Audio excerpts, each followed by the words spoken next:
Hello फेरि पनि स्वागत छ साथीहरु आजको भिडियोमा चाहिँ हामी how to pass Korean language है त। यो भिडियो चाहिँ स्पेशल्ली कसरी कोरियन भाषा तपाईले पास गर्न सक्नुहुन्छ भन्दा पनि मैले चाहिँ कसरी पढेर पास गरे त्यो विषयमा चाहिँ म केही मेन कुराहरु जस्तै 7-8वटा टिप्सहरु भन्छु है त। मेरो नाम चाहिँ तपेन्द्र है, म चाहिँ मेनु सेकेन्ड शिफ्ट पासर हो। अनि अहिले चाहिँ फाइल सेन्ड भएर एप्रुभ हुने प्रक्रिया भइरहेछ। एप्रुभ चाहिँ भए हैन, अब हेरौँ बिस्तारै के हुन्छ हैन। अनि आजकल चाहिँ अब केही काम पनि छैन, खाली बस्ने, त्यही भएर यसो भिडियो बनाऊ, तपाईहरुलाई पनि केही सहयोग हुन्छ कि भन्ने हो है त। ल भिडियोलाई सुरु गरौँ। पोइन्ट नम्बर 1 मा छ मिनिङ पावर र ग्रामर। मलाई पर्सनली सबैभन्दा मेन कुरो कोरियन भाषा पास गर्नमा के लाग्छ भने त्यो चाहिँ मिनिङ पावर नै हो।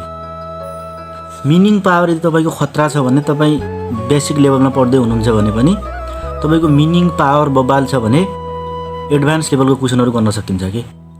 मतलब मिनिङ पावर नभएर केही गर्न सकिदैन। त्यसैले नम्बर 1 चाहिँ तपाईले मिनिङ पावरलाई चाहिँ बबाल बनाउनुस् के। मिनिङ चाहिँ सुरुदेखि नै बेसिक देखि नै जति सरले पढायो त्यो मिनिङ चाहिँ सब क्लियर गरिहाल्ने के। अनि नयाँ मिनिङहरु खोजेर पढ्ने। अनि त्यस्तै मिनिङ जत्तिकै इम्पोर्टेन्ट एउटा ग्रामर पनि हुन्छ। अनि ग्रामर पनि बेसिक देखि नै जे ग्रामरहरु आउँछ हैन। अनि सुरुको पार्टदेखि नै तपाईहरुले चाहिँ एकदम फोकस गरेर ग्रामरलाई पनि क्लियर गरिहाल्नुस् के। किनकि तपाईले मिनिङ मात्रै आउँछ ग्रामर आउन्न भने के हुन्छ भने क्वेशन घुमाउँदाखेरि चाहिँ प्रायः जसो ग्रामरको युज गरे हुन्छ। अनि त्यतिबेला गाह्रो हुन्छ। सो ग्रामरलाई पनि एकदम ध्यान दिने। र ग्रामरको लागि तपाईले टोल कोरियन भाषा तरुण भण्डारी सरको भिडियोहरु हेर्न सक्नुहुन्छ। उहाँ सरले चाहिँ एकदम राम्रो बुझाउनुहुन्छ ग्रामरको लागि। अनि त्यस्तै हाम्रो नम्बर 2 मा छ टार्गेट राखेर पढ्ने गर्नुस् के। जस्तै तपाईले भोलि के पढ्ने भनेर त्यो कुरा चाहिँ आजै फिक्स गर्नुस्। जस्तै भोलि के पढ्ने त्यो कुरालाई आजै पढेर अनि जो सरले पढायो त्यो चाहिँ क्लियर गरिहाल्नुस् के। अगाडिको नआए पनि सरले पढाएको जति चाहिँ तपाईले पुरै आउनु पर्यो के, A to Z आउनु पर्यो के। अनि भोलि पढाउने कुराहरु चाहिँ तपाईले एकचोटी हेरेर जानु पर्यो के। अनि भोलि यो पढ्ने भन्ने कुराहरु चाहिँ तपाईले फिक्स गर्नु पर्यो आज नै। यदि तपाई कोर्स सिद्ध्याएर बस्नु भएको छ भने दिनमा 10-20 कति सक्नुहुन्छ पुरै च्याप्टरहरु गर्ने।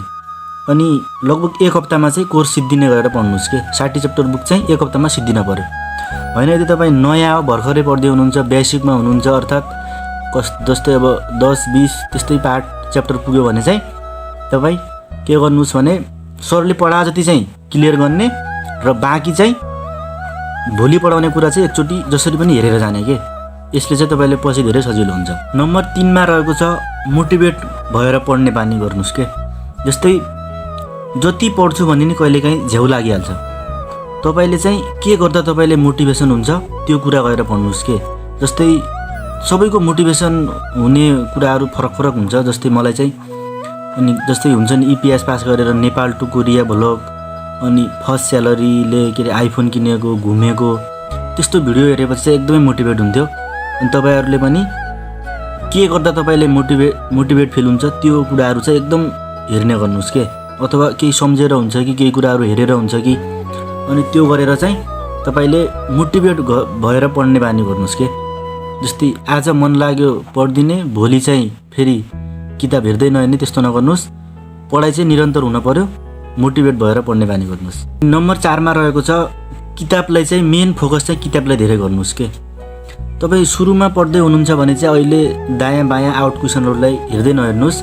यदि तपाईले कोर्स पढेर पुरै आउन थालिसक्यो, तपाईलाई चाहिँ कोर्सको जस्तै मिनिङ अनि ग्रामर, थेवा, अहुई के हुन्छ सब कुराहरु तपाईले आउन थालिसक्यो भने त्यसपछि चाहिँ तपाईले आउट क्वेशनहरु हेर्दा पनि हुन्छ। नत्र भने चाहिँ मेन प्रायोरिटी चाहिँ तपाईले किताबलाई दिनुस्। सबभन्दा पहिले किताब सिद्धिएपछि त्योभन्दा पछि चाहिँ आउट क्वेशनहरु हेर्न सकिन्छ। तर मेन चाहिँ किताबलाई फोकस दिनु पर्यो। किनभने फाइनल एक्जाममा आउट क्वेशन नआउने हैन, आउँछ 1-2 वटा, तर सबले आउँछ भन्ने चाहिँ हुन्न। तर कसैलाई चाहिँ आउँछ आउट क्वेशन।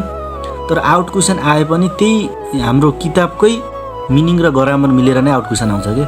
यदि तपाईले किताबको पुरै मिनिङ ग्रामर क्लियर आउँछ भने आउट क्वेसन पनि इजिली गर्न सकिन्छ। त्यसैले आउट क्वेसन पढ्दै नपढ्नु चाहिँ भन्न खोजेन, तर पहिला चाहिँ कोर्सलाई एनी हाउ क्लियर गर्ने, त्यो भन्दा पछि चाहिँ आउट क्वेसन पछि लाग्ने गर्नुस् के। नत्र सिधै आउट क्वेसन यताउति दायाँ बायाँ दिमागले नघुमाउनुस्, पहिले चाहिँ आफ्नो कोर्सलाई कम्प्लिट गर्ने। अनि नम्बर 5 मा छ धेरैभन्दा धेरै चाहिँ क्वेसनहरु सल्भ गर्नुस् के। जस्तै तपाईले अनलाइन एक्जाम पनि दिन मिल्छ फ्रीमा हैन, थाहा पाउनु भयो होला कहीँ फेसबुकतिर। अनि अनलाइन प्याकेज लगेर दिन सक्नुहुन्छ, जस्तै ड्रिम कोरियाको, एन्जल कोरियन भाषाको। अनि त्यस्तै तपाईले क्वेसन ब्याङ्क अनि क्लासको एक्जाम चाहिँ जति सकिन्छ धेरै दिनुस् के। यदि तपाईले 30-35 च्याप्टर पढिसक्नु भएको छ हैन, अथवा तपाईले कोर्स सक्नु भएको छ भने चाहिँ एक्जाम धेरै दिनुस् के पढ्नु भन्दा पनि।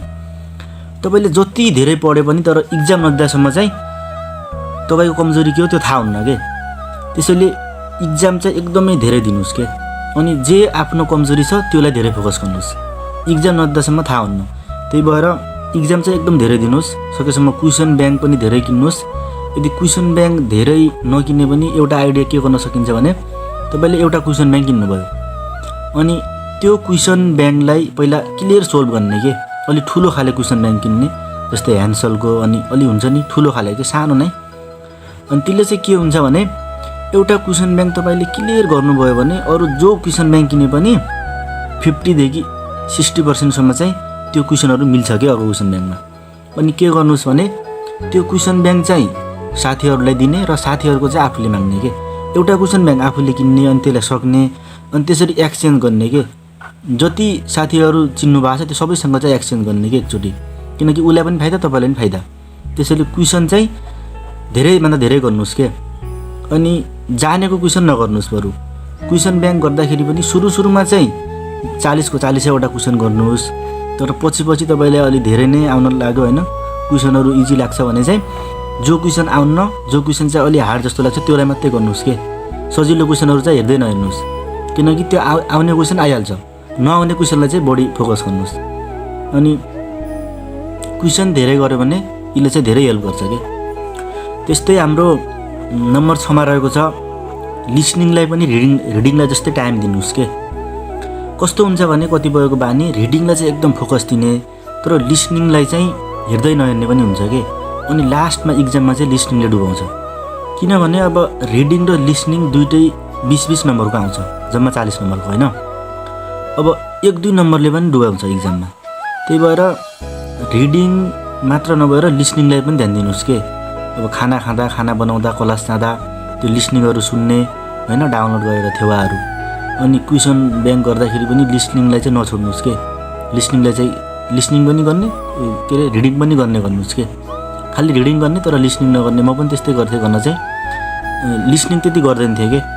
मैले ड्रिम कोरियाको एपबाट अनि त्यस्तै एन्जल कोरियन भाषा सरको एपबाट पनि के रे प्याकेजहरु लगाएको थिएँ, अनलाइन प्याकेजहरु। अनि त्यो चाहिँ मैले रिडिङ गरे तर लिसनिङ चाहिँ गरेन के धेरै जस्तो। कोही चाहिँ गरे, लिसनिङ गरेन। तपाई चाहिँ यस्तो नगर्नुस्, लिसनिङ रिडिङ दुईटैलाई बराबर फोकस गर्नुस् के।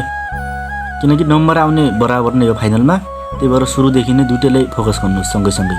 त्यही नम्बर 7 मा रहेको छ टाइम म्यानेजमेन्ट। तपाईको टाइम म्यानेजमेन्ट चाहिँ पर्फेक्ट हुनु पर्यो के। तपाईले जति पढ्छु भनेर सोच्नु भएको छ त्यो चाहिँ पढेरै छोड्नुस् कि जसरी पनि। जस्तै आज चाहिँ 12-13 घण्टा पढ्दिने हैन, अनि भोलि पर्सि 1-2 दिन चाहिँ किताबै नहेर्ने। अनि यस्तो गरेर चाहिँ के हुन्छ भने पछि सामान्य कुराहरु पनि कन्फ्युज हुने, अनि याद नहुने, यस्तो गर्दाखेरि नै धेरै जस्तो त्यस्तो हुन्छ के। त्यही भएर चाहिँ तपाईले सोचेको अथवा टार्गेट जो छ नि त्यसलाई चाहिँ सिध्याउने के जसरी पनि त्यो गर्नुस् के। कति बेला किताब पढ्ने, क्लास जाने, खाना खाने हैन, मोबाइल हेर्ने, खेल्ने, त्यो सब कुराहरुको चाहिँ टाइम म्यानेजमेन्ट चाहिँ पर्फेक्ट हुनु पर्यो के। तपाईको माइन्डमा बनाएर राख्नुस् या भित्तामा लेखेर टास्नुस्, तर पर्फेक्ट चाहिँ हुनु पर्यो। कति बेला के गर्ने त्यो चाहिँ तपाईलाई पर्फेक्ट थाहा हुनु पर्यो, क्लियर थाहा हुनु पर्यो है त। त्यस्तै हाम्रो नम्बर 8 मा रहेको छ सर्टकट चाहिँ छँदै छैन के। मतलब कि जसरी पनि तपाईले पढ्नै पर्छ के, मेहनत गर्नै पर्छ। नत्र त्यति सजिलो त्यस्तो डिबी परे जस्तो हैन, त्यो लटरी परे जस्तो त्यस्तो छँदै छैन। तपाईले मेहनत गर्नै पर्छ, पढ्नै पर्छ के जसरी पनि। जस्तै हुन्छ नि के रे, मैले 3-4 महिना पढेर पास गरे अनि कोही मान्छेहरू भन्छन् नि जति पढे पनि लक नभएर हुन्न, त्यो पनि सही हो, लक नभएर पनि हुन्न। कोरियन भाषामा मेन 2वटा लक हुन्छ कि मलाई लाग्छ यस्तो। जस्तै पहिलो लक कस्तो हुन्छ भने तपाईले एकदम धेरै पढ्नु भएको छ के, कोर्स पनि पुरै सिद्ध्याउनु भएको छ हैन, मिनिङ आउँछ, ग्रामर हुन्छ नि, सब कुराहरु के किताब पुरै पढेर खानु भएको छ, तर फाइनलमा चाहिँ 1-2 वटा क्वेशन घुमाएर आइदियो के, अनि 1-2 क्वेशन चाहिँ आउट आइदियो के। तर तपाईको एउटा अर्को साथी छ, त्यसले चाहिँ ठिक्कै पढ्या छ के, मेन कुराहरु पढ्या छ हैन, अनि त्यसले चाहिँ आउट क्वेशन पनि आइदिएन, जे पढेको त्यो आयो के। अनि त्यति बेला चाहिँ उलाई फाइदा हुन्छ के, एउटा लक त्यो हो। अनि अर्को लक चाहिँ जस्तै हाम्रो मैले मेनु सेकेन्ड शिफ्टमा एक्जाम दिएको थिएँ, हाम्रो पालामा कटलाइन 38 भएको थियो हैन, अनि त्यो भन्दा पहिले कुनै बेला कटलाइन 31-32 पनि भयो हैन। अनि यसको मतलब त्यो पनि एउटा लक हो के, त्यति बेला 31-32 ल्याएर मान्छेहरु गए, तर हाम्रो पालामा चाहिँ 36-37 ल्याउनेहरु फेल भए। यी 2वटा लक चाहिँ हुन्छ।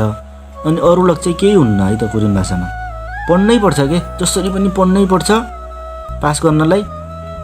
त्यति गाह्रो पनि छैन, तर त्यति सजिलो पनि छैन, एकदम धेरै गाह्रो पनि छैन जति हामी सोच्छौं। सुरुमा पढ्दाखेरि त्यही सोचिन्छ, तर पढ्न पर्यो मेन कुरा चाहिँ। अनि निरन्तर हुनु पर्यो पढाइ, एक दिन पढ्ने अर्को दिन नपढ्ने भन्दा नि टाइम टेबल बनाएर हुन्छ कि मेन चाहिँ पढ्नै पर्यो के, नपढेर हुँदै हुन्न के। यो कुरा चाहिँ तपाईले बुझ्नु पर्यो है त। अनि त्यो हावा कुराहरु पछि चाहिँ लाग्नु भएन। त्यो मैले 3 महिनामा पास गरे, 4 महिना पास गरे, अनि यो चाहिँ केही पनि आउँदैन थियो यसलाई, तर के रे लकले पास भयो, यस्तो कुराहरु चाहिँ त्यो सुन्नै छोड्दिनुस्। बरु त्यो गफ गर्ने टाइममा चाहिँ 10-15 वटा मिनिङ याद गर्नुस्, त्यसले नै धेरै सहयोग हुन्छ है त। ल अब भिडियो चाहिँ यति नै हो। अनि जति के रे भन्न खोज्या, जति चाहिँ भित्रैदेखि भन्छु जस्तो लाग्यो त्यति चाहिँ भन्न सकिन्न रहेछ के। अलि क्यामेरा अगाडि चाहिँ अलि नर्भस चाहिँ फिल भइहाल्ने रहेछ। अनि तपाईले चाहिँ च्यानललाई सब्स्क्राइब गरिदिनु होला। अब चाहिँ मिनिङ कसरी पढ्ने, ग्रामर कसरी पढ्ने, अर्थात् मैले कसरी पढाएको थिएँ त्यो कुराहरु चाहिँ म अर्को भिडियोमा ल्याएर आउने छु है। अनि तपाईले चाहिँ च्यानललाई सब्स्क्राइब गरिदिनु होला। अनि तपाईले केही कुराहरु सोध्न मन लाग्छ कि डाउटहरु भने चाहिँ कमेन्ट गर्नु होला, म चाहिँ रिप्लाई गरिदिन्छु है त। ल see you in the next video.